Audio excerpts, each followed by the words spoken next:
Everyone knows the Southern accent. Perhaps you've heard it in a movie, a TV show, or perhaps you know someone who speaks it. Today, I decided to do a little research. Let's go with that. And I looked up on YouTube Southern accent.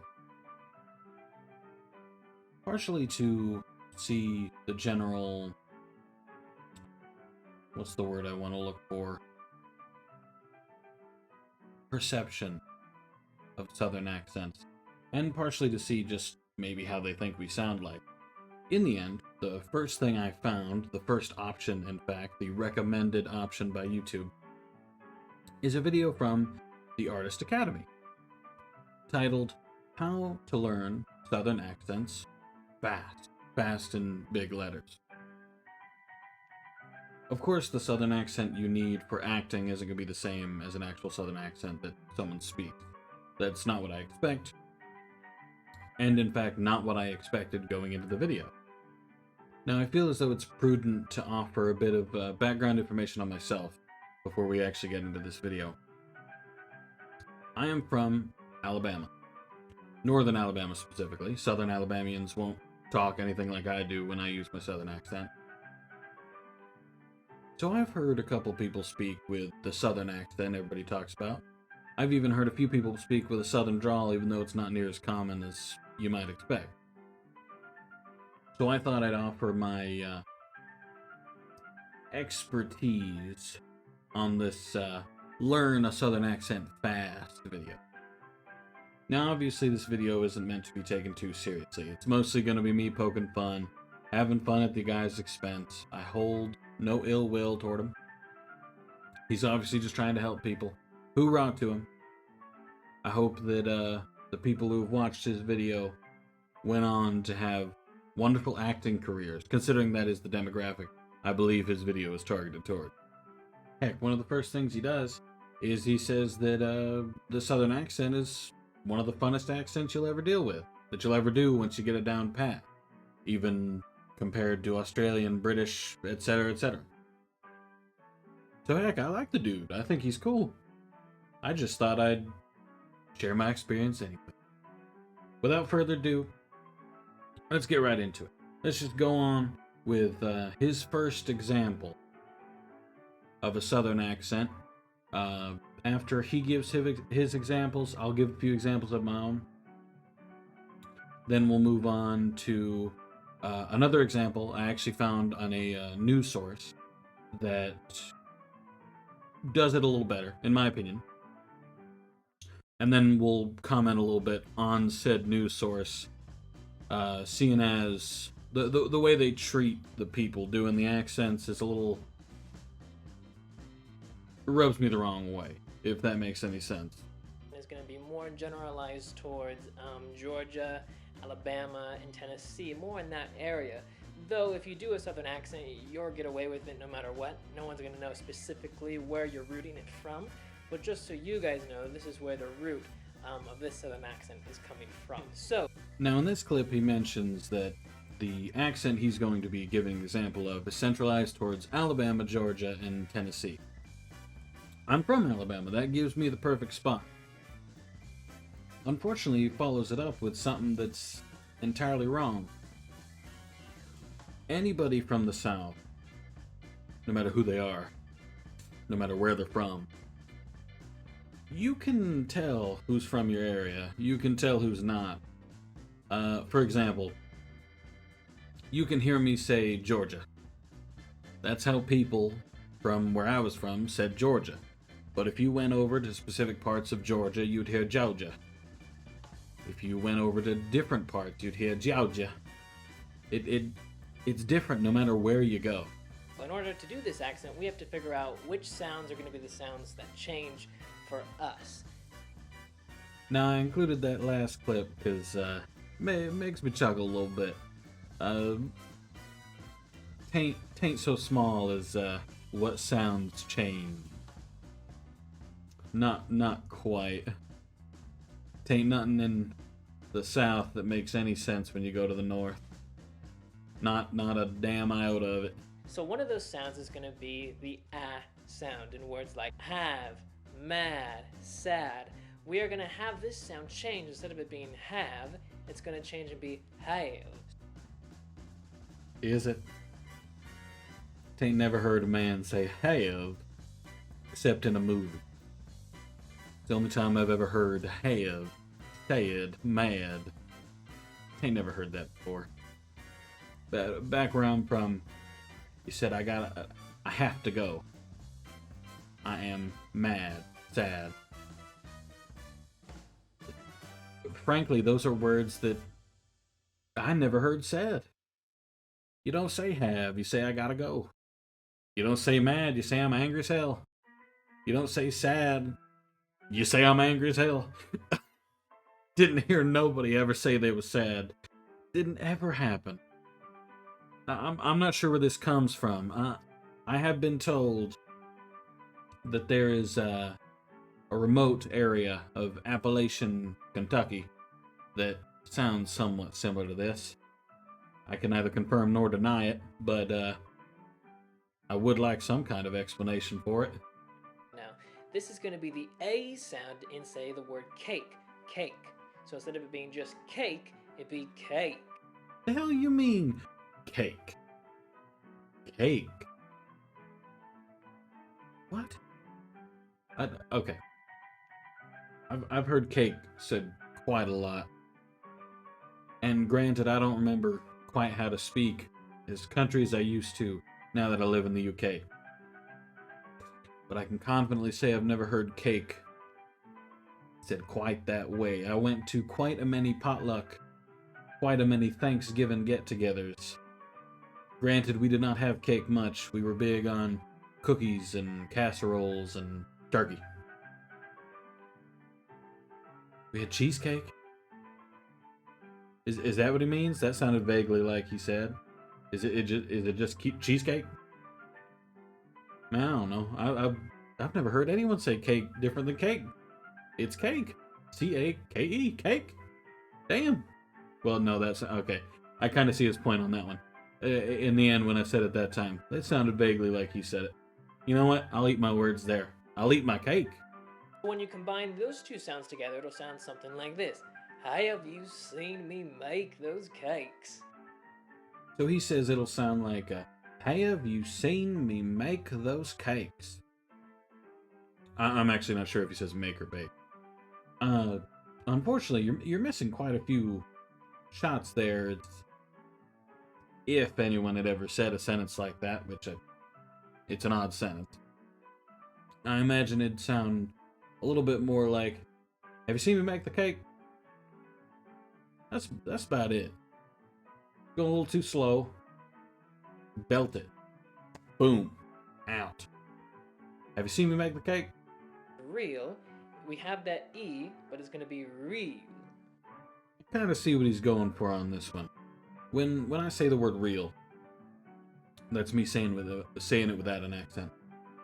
When I say the word real, I say something like, boy, that was real funny. Or, you a real piece of work.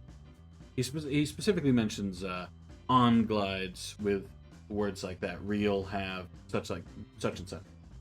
After looking up what an on glide even is, because I had to, it apparently is a reset of the vocal organs to a point that typically precedes speech.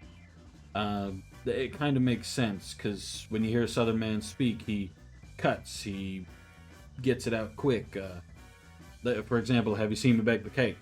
I reset my vocal organs several times there with me, meh, with have, which sounded more like av.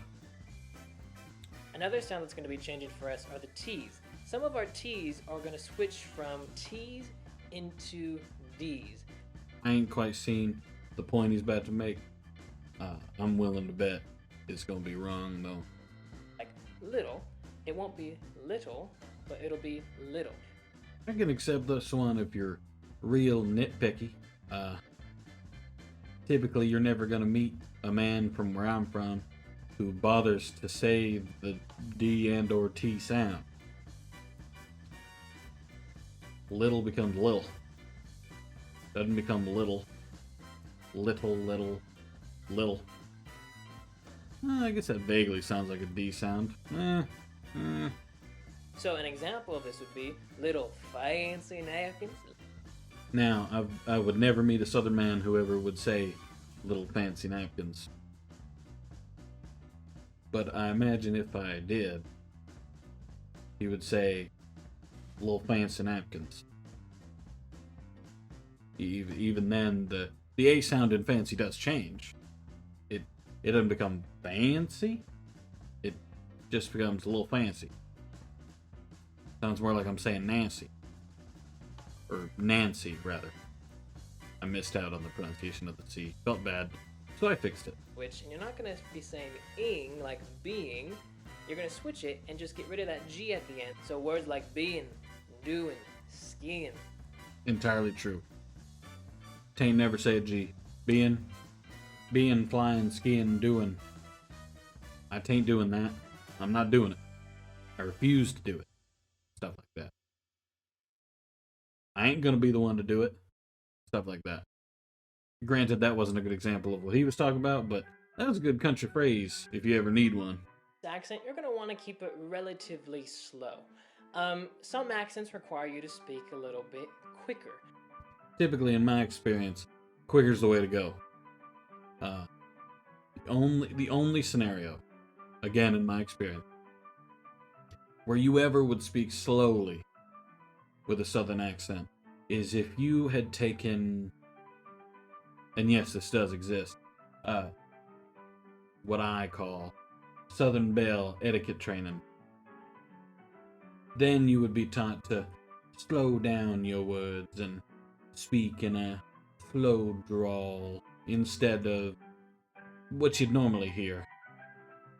You'll speak in a slow drawl because that's considered polite. That's considered the etiquette of whenever those classes started, which, granted, by modern standards, they're a little outdated. Just a wee bit, just a smidgen.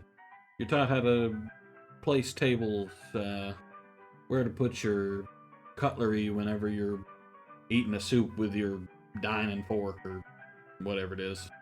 How to dress, how to sit up straight, yada yada yada. You know what I mean? Classes like that. Now, if we put it all together, it'll sound a little bit of something like this. Well now, look what we have here. Little fancy napkins, little frosted cakes, little diva sandwiches with the crust cut off. In the impossibility that anyone would ever say those words in public and in front of people,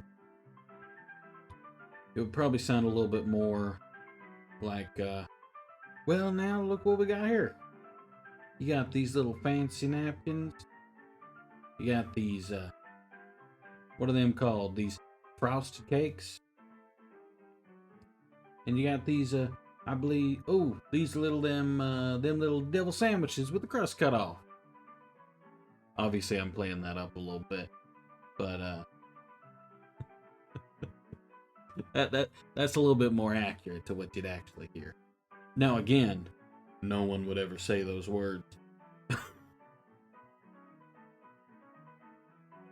That's pretty much it for his video. He ends it shortly after with a thanks for watching.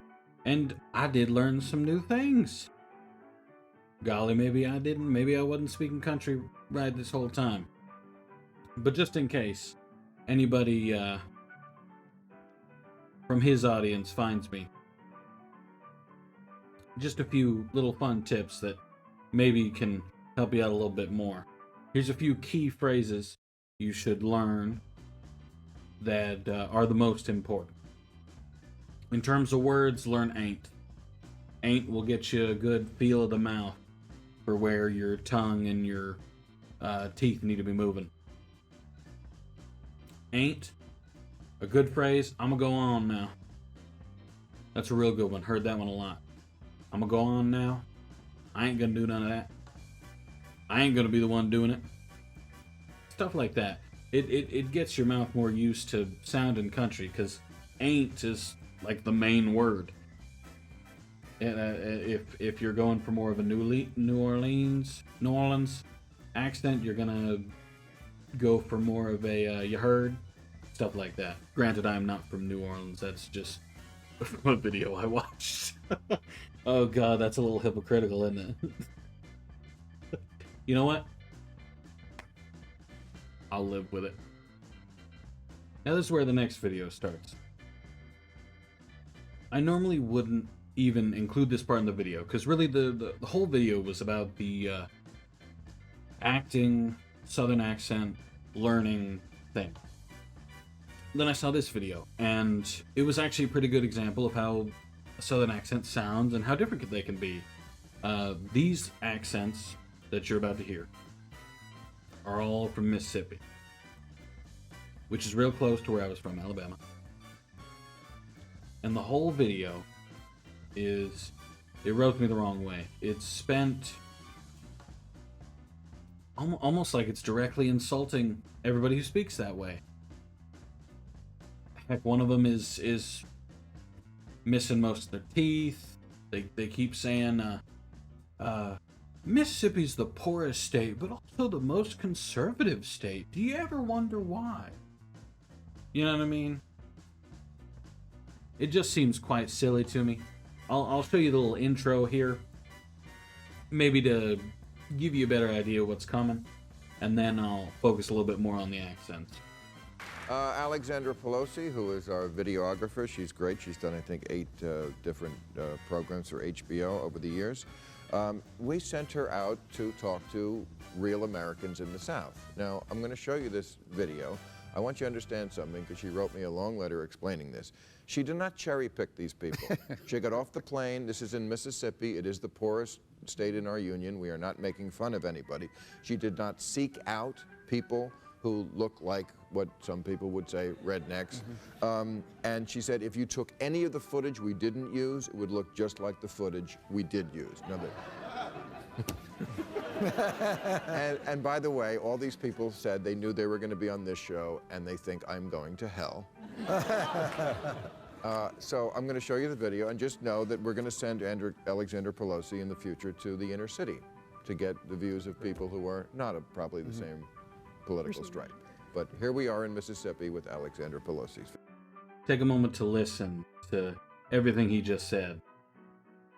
Not only does he seem a bit of a smarmy dickhead, but that entire segment was him explaining that in this long letter, they explained that they didn't cherry pick nobody.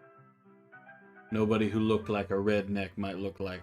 And they're not making fun of everybody, he says, before laughing. He's not making fun of anybody. And they'll eventually go into the inner city to speak with some people who are not of the same political variety. But you kind of are making fun of them. You're about to see that.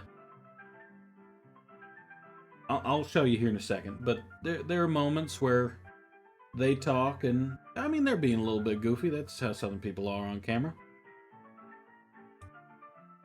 But the whole time spent laughing at them. Yeah. I don't know. That's just to get you ready for what we're in for. I'm gonna focus on the accent. That's my whole focus here. But I think this is quite of a silly intro. I think it's, frankly, I think it's near a lie, because this is not what everybody in that area looks like. I had people who look like these fellas from where I was from. It wasn't everybody. I know you say you didn't cherry pick, but by golly, if you come home with a basket full of cherries and every cherry looks perfectly picked, you picked cherries. I actually wanted to tack on at the end. Of course, they knew they were going to be on camera. Of course, they knew they were going to be on the show. Now, I don't rightly know what show this is. I did not bother to look it up, not really. But who's going to say no to the chance to be on TV? Especially someone from the South. Everybody's going to say yes for a chance to be on TV. Everybody loves to be on TV. This is their shining moment. I would ask that next time you get a bunch of messages that say you're going to hell. Now, I'm not entirely super religious anyway. I also would probably brush it off. But I would recommend you consider a little why. I don't think they told you to go to hell for any of the reasons that you'd probably say. I don't think they did it because you're not Republican. I don't think they did it because you're not religious. I don't think they did it for any of the other 1,000 reasons that you could come up with. I'm pretty sure they did it because you're a bit of a dickhead. I think you know you're a dickhead. And I think you like being a dickhead. I think you enjoy it. And I just think that's sad. I think next time, consider why they think you're going to hell. I don't even like it when I see him on TV. I turn it off. I don't even like it when I see him on TV. I turn it off. That is very Southern. If you can say that in a Southern accent, you passed the class. A+. You're through. That was very Southern. The off. The I don't even like it. That's also very Southern. He's obviously a good bit older as well. So his Southern's a bit sharper than the other people in the video, who I already skipped 2 people. People I skipped, their accents weren't quite strong enough for me to really point it out, for me to really make an example, be like, hey, look, you know, they were either quite subtle or they really only had an accent in specific words, which is a little weird. It usually implies that they've been moving around a little bit. The most severe accents I've ever witnessed have been in older gentlemen over older ladies, just because they've been ingrained in it for a really long time, so they're a good bit used to it. That, and I mean, they've been surrounded by people who speak that way for ages. I'm gonna end the video here. I really only included the Mississippi clip so you could understand what a Southern accent would really sound like in the wild, per se, not in a class or in my example where I can take as many takes as I want to. I decide I don't like the way have sounds. I can just be like, well, let's re-record that. Let's make that have instead. I hope everybody enjoyed. I hope we can do away with the stigma of people with country accents being stupid. I hope that one day we can kind of be done with stupid videos like this where they go after people who are walking around and cherry pick the worst ones they could possibly find.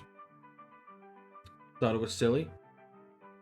And I hope that if anybody actually genuinely needed the help on country accents, I hope it helped them.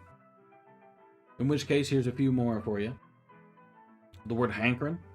I got a hankering for some donuts. Okay, I will say, some of the words you hear spoken in a country accent, some of us are making fun of you, okay? My dad used to call donuts dog nuts. Nobody actually says dog nuts when you say donuts. I asked him about it once. He was like, oh, I just called donuts that to have myself a chuckle. And that was it. He didn't actually call them dog nuts. At any point did he consider them actually dog nuts, which is insane. He let me believe that that's what they were called. And that's wild to me. I was so confused when I first heard it. I was like, why would we eat those? That sounds disgusting. What is wrong with you? Hankering ain't. It's words like that. Pewter, I hope it helps you. I hope whatever part you're looking to get that requires this country accent, I hope you get it. I hope you go somewhere. I hope you're the next. Black Widow. Hope you're, and I hope you're called the brown recluse. For those who don't know, where I lived, black widows and brown recluses, they both lived there. Oh, that's so fucking funny.